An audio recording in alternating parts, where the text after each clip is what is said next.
Your management approach is too inflexible for our evolving direction, Sophia announced to the entire executive team.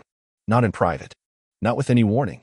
Right there in the Thursday morning briefing with every department head watching. My name is Martin Hayes, 51 years old, production director at Vertex Automation Systems. For 8 years, until approximately 15 minutes ago. I nodded once, shut my tablet, and said, "Understood." Sophia had been chief executive officer for all of 9 weeks, recruited by the equity group that wanted someone with market presence and transformative vision to position the company for sale. She wore tailored blazers, used terms like ecosystem optimization, and had never once visited our assembly facilities in Ohio. I cleared my office without protest, 25 minutes total, one plastic container for personal belongings, another for the documentation I'd meticulously compiled over 8 years. Supplier agreements, material specifications, production schedules. The invisible infrastructure keeps everything functioning. "Martin, this isn't a reflection on you personally," Sophia said, appearing in my doorway as I packed. Her voice was gentler now that we were alone. "We simply need someone with a more adaptable approach." I continued organizing quarterly reports that spoke for themselves. "Metrics are only part of the equation in today's manufacturing landscape," she added. I didn't bother explaining that those metrics, the $17 million in annual revenue, up from $6 million when I started, stemmed from relationships, from trust, built methodically and patiently with suppliers throughout the Rust Belt. From facility visits and remembering the names of people's spouses. Sophia wouldn't comprehend that my inflexible approach was precisely what ensured critical components arrived consistently. During the material shortages of 2022, my supposedly outdated methodologies were why we maintained production while competitors implemented 3-month delays. I shook hands with my team before leaving, wished them success. I meant it. Dedicated professionals who deserved better than what awaited them. On the drive home, my phone illuminated with messages, shocked colleagues, confused vendors who'd somehow already heard. I didn't respond. Instead, I detoured toward Lake Erie and parked at a shoreline outlook. For the first time in 8 years, I had nowhere to be at 11 a.m. on a Thursday. "Congratulations on your unexpected freedom," I murmured to myself, watching waves crash against the breakwater below. I anticipated what would follow. I'd witnessed this scenario previously.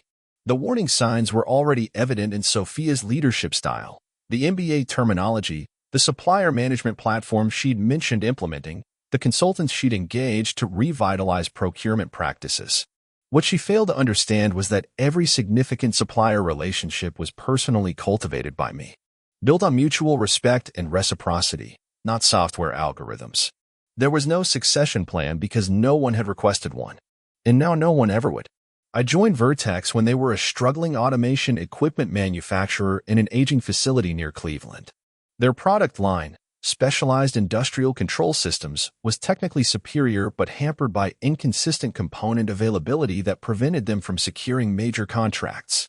The founder, Robert Maxwell, was a brilliant electrical engineer with limited operational expertise. "I need someone who can solve this supply chain nightmare," Robert had told me during my interview, gesturing toward a whiteboard covered in delivery delays and inventory emergencies. "Your manufacturing background means you understand structured systems. Make this work, and I'll make it worthwhile." After 17 years as a supply chain manager in aerospace manufacturing, I knew how to construct resilient supplier networks. Not through vendor intimidation that never sustains long-term, but by developing interdependent partnerships where both parties are invested in mutual success. I dedicated that first year to traveling, visited every critical supplier personally, understood their capabilities, their limitations, their business objectives. Some were specialized component manufacturers in places like Fort Wayne, Indiana, or Erie, Pennsylvania.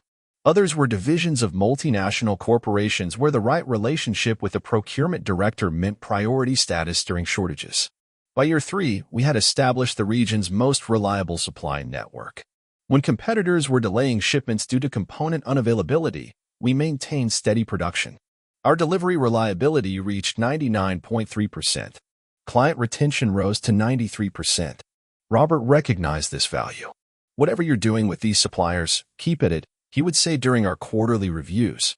"Best strategic decision I ever made was bringing you aboard." But Robert sold the company last summer. Said he wanted to focus on innovation projects. The investment consortium that acquired Vertex immediately began professionalizing operations. New enterprise software, new reporting hierarchies, new performance metrics, and finally Sophia. The first warning appeared during her second week. She canceled my biannual supplier summit, calling it an unnecessary expenditure in the digital era. The second emerged during a strategy session where she dismissed my concerns about modifying payment terms with key component manufacturers. They'll adapt, she said confidently. Our business is too valuable to them. The third was overhearing her tell someone on a video call that production was operating on outdated paradigms and needed contemporary leadership. I could have advocated more forcefully. Could have explained that our success was built precisely on the relationship-centered approach she was dismantling, that our suppliers prioritized us because of trust, not merely transactions. But I recognized the pattern. I'd observed it in aerospace companies as well. New executives are determined to make their mark by changing functional systems. So I began archiving my contact databases, duplicating my documentation, preparing for the inevitable. When it occurred, the only surprise was the public manner of my dismissal. For days after my termination, James Bennett called, engineering director at Precision Industries, one of our largest clients. Heard what happened, he said. Their tremendous loss. Listen, are you available for lunch? No agenda. Just two veterans of the manufacturing wars catching up. We met at a restaurant overlooking the lake. James was approaching retirement age, with the focused demeanor of someone who had navigated decades of industrial procurement challenges. So what's next for Martin Hayes? He asked after we ordered. Assessing options. James nodded. Heard anything from Vertex? Complete silence. Not surprised. Sophia is already implementing changes. Announced a new supplier management platform yesterday. Mandatory for all vendors. He studied my expression. You didn't establish that, did you? No. All our supplier relationships were direct, based on personal communication. Actual humans resolving actual challenges. That's what I suspected. James leaned forward. Look, Martin, I'm going to be straightforward with you. We're already experiencing delays from Vertex. Nothing significant yet, but the warning indicators are there. Your replacement is some recent MBA graduate who discusses strategic procurement methodologies but doesn't understand the difference between standard and precision components. I sipped my water, attempting to conceal my reaction. It was unfolding more rapidly than I'd anticipated. Not your concern anymore, James continued. But here's something potentially interesting. Quantum Systems is seeking someone to restructure their operations. Their CEO, Elena Rodriguez, is a colleague from my engineering days. When I heard about your situation, I mentioned your name. I appreciate that, but she wants to meet you. They're expanding rapidly and their current infrastructure can't support the growth. Sound familiar? It exactly resembled Vertex's situation 8 years ago. As we finished lunch, my phone displayed a message from Robert, my former boss. Just heard. What were they thinking? Call me when you can. On the drive home, I felt something shift inside me, not anger. I had moved beyond that. Something more calculated, more strategic. Sophia had committed a critical error. She'd assumed the systems I constructed were transferable, that relationships could be managed through software platforms and automated communications, that suppliers would remain with Vertex out of convenience or necessity. She didn't understand that I'd structured every major agreement to require personal renegotiation annually. No automatic renewals, no standardized terms.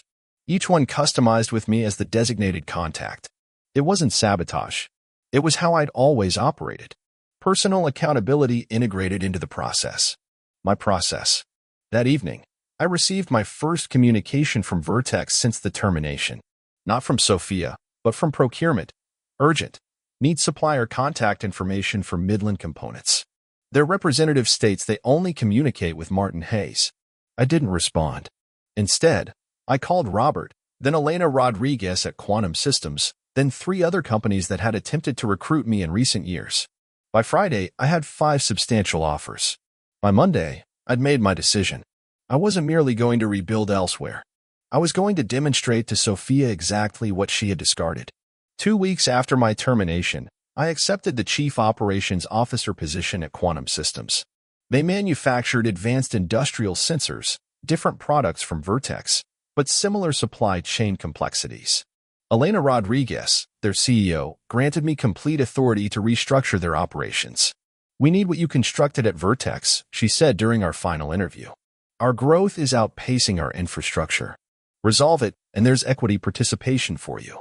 I devoted my first day to walking the production floor, speaking with technicians, receiving unfiltered perspectives about operational strengths and weaknesses. By day 3, I had identified their critical vulnerabilities: inconsistent component deliveries, quality variations from key suppliers, and inefficient inventory protocols. That Friday, my personal phone rang. Sophia Reeves's name illuminated the screen. I allowed it to transfer to voicemail. Her message was courteous but tense. Martin, hope you're doing well. We're experiencing some challenges with supplier transitions. Wondering if you might be available for a brief consultation. Compensated, of course. I didn't return the call. Monday morning, my executive assistant forwarded an email that had arrived through Quantum's general contact form. Urgent request from Sophia Reeves, CEO of Vertex Automation Systems. I deleted it without reviewing further. By Wednesday, she was calling my personal phone repeatedly. I blocked her number. On Thursday, she appeared in Quantum's reception area. Mr. Hayes is in meetings throughout the day, the receptionist informed her, following my standing instructions regarding any Vertex visitors. Tell him it's urgent, Sophia insisted. We have a critical component shortage that's about to cost us millions. I monitored through the security feed from my office as she waited 30 minutes before departing, her polished composure finally deteriorating. That afternoon, I received a detailed update from Michael Parker, my former deputy at Vertex. We had maintained contact, and he had become my inside perspective into company developments. Complete disarray, he wrote. Midland increased pricing 18% on their new contract. Precision Electronics extended delivery timeframes by 7 weeks. For other suppliers have capacity limitations that mysteriously only affect Vertex orders. Sophia has called 5 emergency leadership meetings this week alone. I hadn't instructed these suppliers to penalize Vertex. I hadn't needed to. They had observed how I was treated and formed their own conclusions about the new leadership. Some had worked with me for years across multiple organizations. They recognized who honored commitments and who didn't. The next morning, Robert Maxwell called. The board is raising concerns, he said. Robert had retained a 20% ownership stake after selling. Sophia is blaming hostile suppliers for the delays. Claims you undermined relationships before departing. I've had zero contact with any Vertex suppliers since leaving, I replied truthfully. I believe you. But she's convinced herself she's the victim here. Robert paused. They lost the Precision Industries contract yesterday. Couldn't guarantee delivery schedules. Precision Industries, a client I'd personally cultivated for 4 years before they finally committed. One of Vertex's most significant accounts. Not my responsibility anymore, I said. Of course not. Robert agreed. By the way, how's the new position?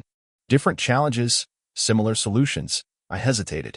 I might need to expand production capacity soon.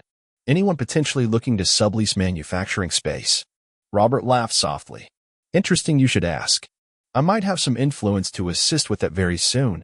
A week later, I received a formal letter from Vertex's legal department alleging I had violated non-compete provisions by interfering with their supplier relationships. I forwarded it to Elena's legal team without comment. Their response arrived within hours. No merit. No evidence. No concern. They were correct. I hadn't solicited anyone. I had simply stepped aside and allowed natural consequences to unfold. That night, I slept more peacefully than I had in months. 6 weeks into my role at Quantum, I received a LinkedIn message from Catherine Thompson, Vertex's finance director. We had collaborated effectively during my tenure there. Both of us were detail-oriented, process-driven professionals who prioritized outcomes over politics. Can we meet? Was all she wrote. We selected a cafe midway between our offices. Catherine appeared exhausted, the profound fatigue that results from fighting unwinnable organizational battles. They're blaming you for everything, she said after we sat down. The supplier issues, the production bottlenecks, the lost contracts. Sophia has constructed this narrative that you sabotaged the company before leaving. I stirred my coffee. That would require planning. I wasn't afforded that, given the 15-minute notice of my termination. I know, Catherine lowered her voice. But here's what you don't know. Sophia was specifically recruited to reduce costs and prepare the company for quick acquisition. The investors want to sell within 15 months. They need to demonstrate consistent 22% margins. Vertex was already profitable, I noted. Not profitable enough for them. Your supplier agreements were too equitable. They protected both parties. She retrieved her tablet, opened a financial model. Look at these targets. They need to extract an additional 15% from the supply chain. I examined the figures. Impossible. Without compromising quality or shifting to offshore suppliers, which would create prolonged production interruptions and destroy Vertex's reputation for reliability. There's more, Catherine continued. Sophia didn't terminate you because of your management approach. She terminated you because you were the only one who would have challenged these targets. The rest of us were kept uninformed until after your departure. That's why it was so public. A warning to everyone else, I realized. Catherine nodded. Exactly. And it worked. Nobody's questioning the direction. So why tell me this? She closed her tablet. Because I submitted my resignation yesterday. I refuse to participate in what follows. She hesitated. There's a board meeting next week. They're going to discuss emergency measures, including potentially closing the Cleveland facility and relocating production to Mexico. 230 jobs eliminated. Robert won't permit that, I said. Robert is being pressured to divest his remaining shares. They're making it extraordinarily difficult for him to refuse. I accompanied Catherine to her car, thanked her for the information, and drove directly to Robert's home. I found him in his study, reviewing technical specifications. They're going to dismantle the company, I informed him, sharing what Catherine had revealed. Robert removed his reading glasses, rubbed his eyes. I've been feeling the pressure. They're offering to buy my shares at 12% below market value. Don't sell. Easy to suggest. You're not receiving calls from their attorneys every day. I sat across from him. What if there was an alternative? What if Quantum acquired Vertex instead? Robert stared at me. You're serious? Elena is seeking expansion opportunities. She needs manufacturing capacity. Vertex needs leadership that values what it has built. It makes strategic sense. Sophia's investors wouldn't sell to you. Too much ego involved now. They would if Vertex was approaching a financial crisis. If their only hope of recovering their investment was a distressed sale. I held his gaze. How long until cash flow becomes critical? Robert contemplated. At current trajectory, 8 weeks, possibly 10. And if key suppliers continue experiencing capacity constraints? If more industrial clients follow Precision's example? A slow smile spread across Robert's face. Martin Hayes, you calculating strategist. I'm not suggesting anything improper, I clarified. I'm merely analyzing market conditions. Of course, Robert nodded. Purely hypothetical. That night, I drafted a proposal to Elena outlining an acquisition opportunity that would resolve our production constraints while providing access to complementary product lines and established industrial relationships. I wasn't orchestrating Vertex's decline. Sophia and her investors were accomplishing that themselves. I was simply positioning Quantum to salvage the operation and preserve those 230 jobs in the process. For the next month, I concentrated entirely on strengthening Quantum's operations. We implemented enhanced inventory systems, optimized production workflows, and established rigorous quality protocols. More importantly, I rebuilt their supplier relationships using the same approach that had succeeded at Vertex: personal connections, mutual benefit, and long-term perspective. Meanwhile, Vertex's situation deteriorated exactly as I had anticipated. Not because I interfered, but because Sophia's aggressive cost-cutting and impersonal vendor management created predictable consequences. 3 more industrial clients suspended orders this week. Michael texted me. Production running at 45% capacity. They've initiated furloughs. I forwarded the update to Elena, adding it to the acquisition rationale I was developing. She had been initially cautious but was becoming increasingly interested as the financial advantages crystallized. If we proceed, timing is critical, she responded, before they lose too much intrinsic value. The following Friday, I received an unexpected visitor at Quantum. James Bennett from Precision Industries arrived unannounced. Got time for lunch? He asked. Over salads at a nearby bistro, he explained his presence. We're terminating all contracts with Vertex. Can't depend on them anymore. Sorry to hear that, I said, meaning it. Despite everything, I took no satisfaction in seeing good people harmed by poor leadership. We need a new supplier, James continued. Someone who can deliver the control systems our facilities require. Someone like Quantum. I set down my fork. We don't currently manufacture the same devices as Vertex. But you could, James smiled. With the right equipment and expertise. Hypothetically, yes.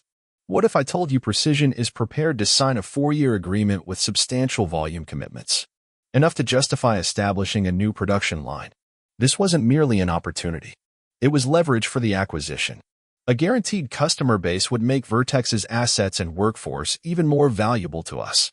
I'd need to discuss it with Elena, I replied. But it's certainly compelling.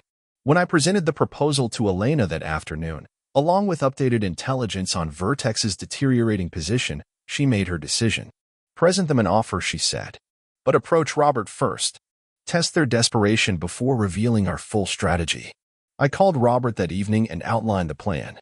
He would approach Sophia's investment group, presenting himself as a concerned former owner with a potential lifeline, an interested buyer willing to acquire Vertex at a reduced but reasonable price. Won't mention quantum initially, he confirmed. Just assess their desperation level, I advised. Perfect. 3 days later, Robert called back. They responded more eagerly than expected. Minimal negotiation. They want to exit before quarterly financials become public. Did they inquire about the buyer's identity? Naturally. I referenced a private investment consortium. They didn't investigate further. They're too eager to stop the hemorrhaging. We moved swiftly afterward. Elena assembled the acquisition team with me, providing detailed information about Vertex's assets, capabilities, and remaining strengths. We structured the deal to retain as many employees as possible, people I knew personally whose expertise and dedication deserved better than Sophia had provided. 2 weeks later, with the preliminary agreement established, it was time for disclosure. We arranged a meeting for Monday morning at Vertex's headquarters. Exactly 3 months after my public termination, I selected my attire carefully, not to impress Sophia, but out of respect for the moment. This wasn't about retribution. It was about restoration. I entered Vertex's conference room at precisely 9 a.m., followed by Elena and our legal team. Sophia's expression, when she saw me, validated every sleepless night of the past 3 months. What is this? She demanded, looking from me to Robert to her investors. Mr. Hayes represents the acquiring organization, Robert explained calmly. This is absurd, Sophia stood. We're not selling to him. The lead investor, a man named Philip Harrison, cleared his throat. The preliminary agreement has been executed. Quantum Systems is acquiring Vertex's assets, Elena stated, and Mr. Hayes will oversee the integration. You can't allow this, Sophia insisted. He's the reason we're in this situation. He undermined our supplier relationships. I remained standing, hands clasped. I haven't contacted a single Vertex supplier since my departure. I'm prepared to provide communication records, emails, and sworn affidavits confirming that fact. Then how do you explain what's happening, she demanded. The natural consequence of treating business relationships as transactions rather than partnerships, I replied evenly. Those suppliers didn't need my input to recognize how little you valued them. Elena stepped forward, taking control of the meeting. We'll maintain majority ownership with Mr. Maxwell retaining his current stake. We'll preserve the Vertex brand and as many positions as operations can support. Sophia looked to Philip and the other investors for support, but found none. They were minimizing their losses, and she was simply another liability to eliminate. What about me? She finally asked. Elena glanced at me, then back to Sophia. Your services won't be required during transition or beyond. Sophia gathered her materials with trembling hands. You orchestrated this from the beginning, she accused me. You set me up to fail. I shook my head. No, Sophia. You accomplished that yourself when you decided that relationships were irrelevant, when you dismissed 8 years of work without taking time to understand its foundation. She departed without further comment. The investors remained, eager to complete the transaction that would salvage a portion of their investment. I felt no triumph, only a quiet certainty that balance had been restored. 7 months later, I stood on the production floor of the newly integrated Quantum Vertex operation. We had retained 210 of the original 230 positions, consolidated administrative functions, and expanded manufacturing capabilities. Most importantly, we had rebuilt the supplier relationships that had made Vertex successful initially. It required time, transparency, and trust, explaining our vision, honoring previous commitments, and creating new partnerships based on mutual respect. The combined organization was on track to achieve $28 million in annual revenue, substantially exceeding what Vertex had accomplished at its peak. Elena had fulfilled her equity promise, making me a minority shareholder with genuine investment in outcomes. As I completed my daily facility walkthrough, Michael, now our production director, approached with a tablet. Midland just confirmed the new delivery schedule, he reported, and Precision Electronics agreed to the joint development program. They mentioned appreciating the return to relationship-based business. Excellent. Let's visit both next month. See their operations firsthand. Michael nodded. By the way, have you heard anything about Sophia? Consulting for a venture capital firm in Boston? Last I heard. Think she learned anything from this experience? I considered the question as we walked past technicians assembling control systems alongside industrial sensors, the integrated product lines that created our competitive advantage. Probably not the right lesson, I finally answered. People rarely do. That evening, I stayed late reviewing plans for our next expansion. Robert stopped by on his way out, technical drawings under his arm. You proved your perspective, he said, leaning against my office doorway. Rebuilt it better than before. Wasn't about proving anything, I replied. Robert smiled. Of course, Martin. Whatever helps you sleep at night. I returned to my work after he left, but my thoughts drifted to that day by Lake Erie when I sat watching waves crash against the breakwater. Sometimes, following the current isn't the solution. Sometimes you must navigate against it. Not with resentment or vengeance, but with patient calculation. I hadn't set out to defeat Sophia or to acquire Vertex. I had simply refused to let valuable work be dismantled by someone who couldn't recognize its worth. That wasn't revenge. It was a restoration.